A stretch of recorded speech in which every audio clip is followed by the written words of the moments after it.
morning, child lovers. Welcome back to our channel Crazy Baby.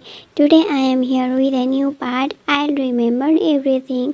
जैसे कि हम सब ने पिछले पार्ट में देखा था कि जियांग याली ने जियांग फेंगमियान से प्रॉमिस किया है कि वो हमेशा ही विंग को प्रोटेक्ट करेगा और जियांग फेंगमियान से पूछा था कि विंग कहाँ पर है। तब जियांग फेंगमियान ने बताया था कि वो अभी बेहोश है, उससे अभी तक होश नहीं आया है और वो बहुत ही ज़्यादा जख्मी है। तो चलिए आज की कहानी शुरू करते हैं। जियांग याली जैसे ही ये सुनती है कि विंग बहुत ही ज़्यादा जख्मी है तो वो पूछती है आखिर उसको इतना ज़्यादा जख्म कैसे मिला।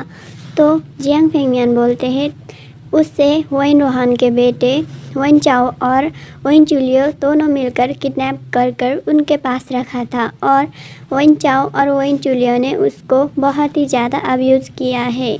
तब जियांग याली बोलती है लेकिन वो लोग ऐसा कैसे कर सकते हैं, एक छोटे से गांव में रहे लोगों पर हमला करके और उन लोगों पर कब्जा करके वो इतना जुल्म कैसे कर सकते हैं।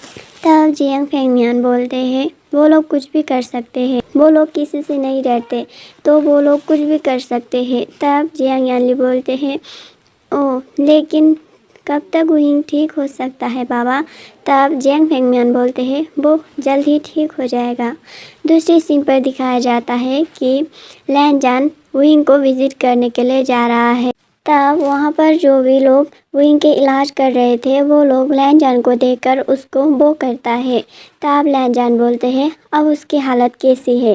तब वो लोग बोलते हैं उसकी हालत अभी भी बहुत ख़राब है, वो लगता है कि खुद ही रिकवर नहीं होना चाहता, इसलिए उसका शरीर कुछ भी रिस्पॉन्स नहीं कर रहा है, वो अपने आप को मार देना चाहता है, हमें ऐसा लगता है क्योंकि उसका शरीर दवा को अपने अंदर नहीं ले रहा है। तब लैन जान सब लोगों को बोलता है यहाँ से दफ़ा हो जाओ।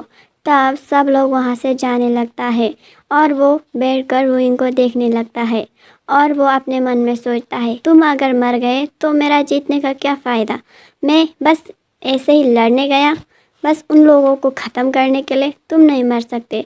वो ऐसा बोलकर विंग के चेहरे पर सेल आने लगते हैं।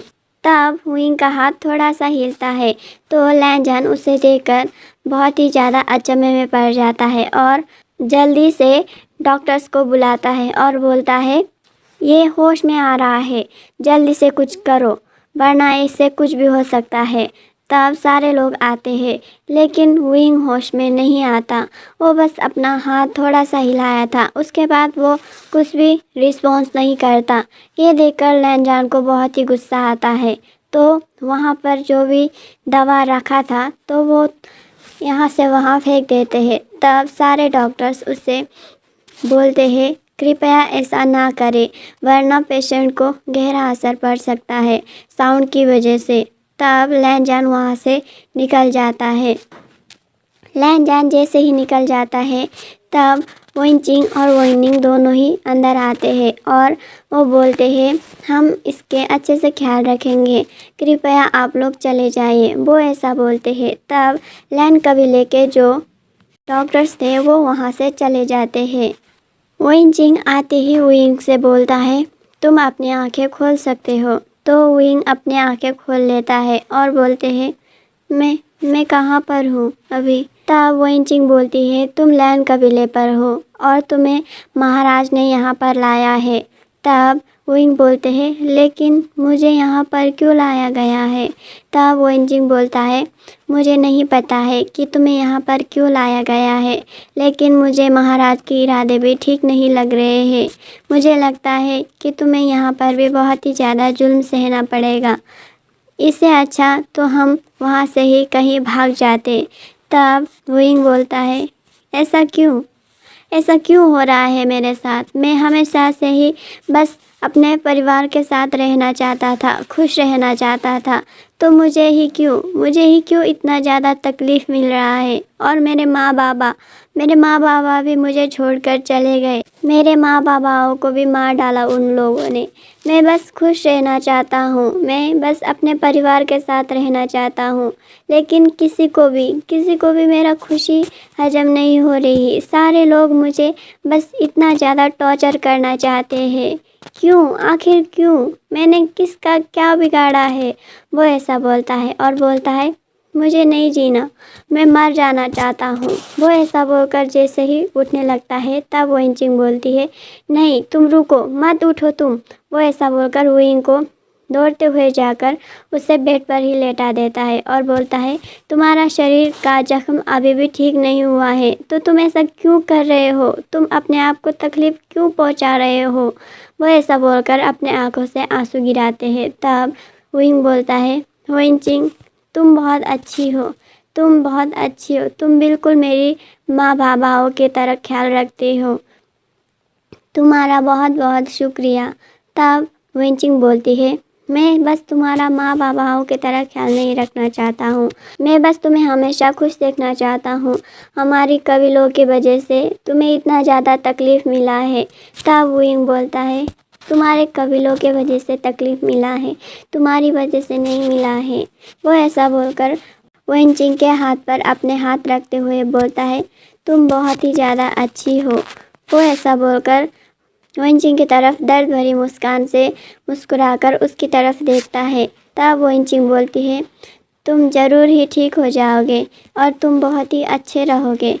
वो ऐसा बोलती है। कुछ देर बाद वेनचिंग बोलती है, तुम सो जाओ। मुझे नहीं पता कि अगर तुम्हें होश आ गया, ये बात पता किसी को चला तो वो लोग कैसा रिएक्ट करेंगे। बस तुम इसी तरह रिएक्ट करोगी, तुम बेहोश हो। वो ऐसा बोलकर वहाँ से चली जाती है। कुछ देर बाद वहाँ पर लैन कबीले के चिकित्सा आते हैं और वो वुयिंग को एग्जामिन करता है और बोलते हैं, पता नहीं इन्हें अब तक होश क्यों नहीं आया।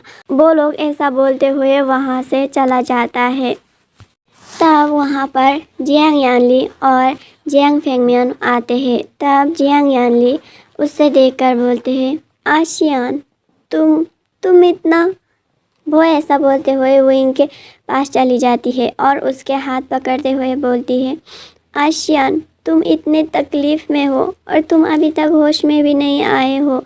वो ऐसा बोलकर बहुत ही ज़्यादा रोती है। तब जियांग फेंगमियान उसे संभालते हुए बोलते हैं, तुम इस तरह से मत रो वरना उसे डिस्टर्ब होगा। तब जियांग यानली उसे बोलती है, आशियान क्या तुम्हें मैं याद हूँ? मैं तुम्हारा जीजे। तब वुयिंग अपने आंखें खोलते हुए बोलता है, जीजे। तब जियांग यानली और जियांग फेंगमियान दोनों ही शॉक हो जाते हैं कि वुयिंग होश में आ गया। वो लोग वहाँ से उठकर जाने लगते हैं। तब वुयिंग बोलते हैं, प्लीज़ आप लोग किसी को नहीं बताइए कि मैं होश में आ चुका हूँ। मुझे नहीं पता कि अगर मैं होश में आया, ये बात पता चली तो मेरे साथ क्या करेंगे। मैं बस यहाँ से चले जाना चाहता हूँ कहीं दूर। मैं बस मर जाना चाहता हूँ। मुझे ये सारी गंदी काम और घिनौने हरकतें पसंद नहीं है। वो ऐसा बोलकर बहुत ही ज़्यादा आंसू गिराता है। तब जियांग यानली बोलती है, लेकिन अगर किसी को पता चला कि तुम बस एक नाटक कर रहे हो बेहोश होने का, तो बहुत ही ज़्यादा प्रॉब्लम हो जाएगी और वो लोग तुम्हें कुछ भी कर सकता है। तब वुयिंग बोलता है, मुझे नहीं पता कि वो लोग क्या करेंगे, लेकिन मैंने सुना है कि लैन कबीले के महाराज ने बोला है कि वो मुझसे शादी करना चाहते हैं और मैं नहीं चाहता कि कोई भी मेरा शरीर को और ज़्यादा अब्यूज़ करे। तब जियांग यानली बोलती है, तुम गलत मत सोचो, वो बहुत ही ज़्यादा अच्छे हैं। बस वो उन्हीं लोगों के साथ क्रूर होते हैं जो उनके बात सुनना नहीं चाहते, जो उनके इंसल्ट करते हैं। तब वुयिंग बोलते हैं, लेकिन मैं किसी के साथ भी अब कुछ भी नहीं करना चाहता। मैं बस अकेला रहना चाहता हूँ, उस नरक से बहुत ज़्यादा दूर। वो ऐसा बोलकर अपने आँखों से और भी आंसू गिराने लगते हैं। तभी वहाँ पर लैनजान आ जाता है। लैनजान को देखकर सारे लोग शॉक हो जाते हैं। यहाँ तक कि जियांग यानली भी बहुत ज़्यादा शॉक हो जाती है कि आखिर लैनजान यहाँ पर क्यों और इस वक्त कैसे आया है। लैनजान तो यहाँ से गया था हॉन्टिंग करने के लिए, तो वो यहाँ पर कैसे हो सकता है। वो अपने मन में ये सारी बातें सोच रहा होता है। तब लैनजान आते हुए बोलता है, ओह तो तुम्हें होश आ गया है ना। वो ऐसा बोलकर विंग की तरफ ग्लेयर करता है। तब विंग उसे देखकर बहुत ही ज़्यादा डर जाता है और अपने मन में सोचने लगता है, ये बहुत ही ज़्यादा खतरनाक तरीके से मुझे देख रहे हैं। भले ही ये देखने में मासूम और खूबसूरत हो, लेकिन इनके नज़र मुझे इनसे बहुत ज़्यादा डर लग रहा है। वो अपने मन में ये सारी बातें सोच रहा होता है। तो लैनजान बोलता है, तो तुम्हें होश आ गया है ना। तो मुझे लगता था कि अगर तुम्हें होश आया तो मैं तुम्हें रिकवर होने दूंगा और मैं तुमसे बाद में शादी करूंगा। तो तुमने मुझसे झूठ बोला कि तुम्हें होश नहीं आया है और तुमने सबसे ये बात छुपाने के लिए कहा कि तुम्हें होश आया है। तो तुम तैयार रहो इन सब चीज़ों के पनिशमेंट लेने के लिए। वो ऐसा बोलकर वहाँ से गुस्से में चला जाता है। यान ली और जियांग फेंगमियान दोनों ही बहुत ज़्यादा घबरा जाते हैं कि अब क्या होगा विंग के साथ। विंग भी बहुत ज़्यादा घबराया हुआ होता है कि अगर उसने कहीं उसको कुछ गलत किया और उसके साथ मिसबिहेव किया तो वो अपने मन में ये सारी बातें सोच रहा होता है। तो आज के लिए बस इतना ही। मिलते हैं नेक्स्ट वीडियो में, तब तक के लिए बाय बाय।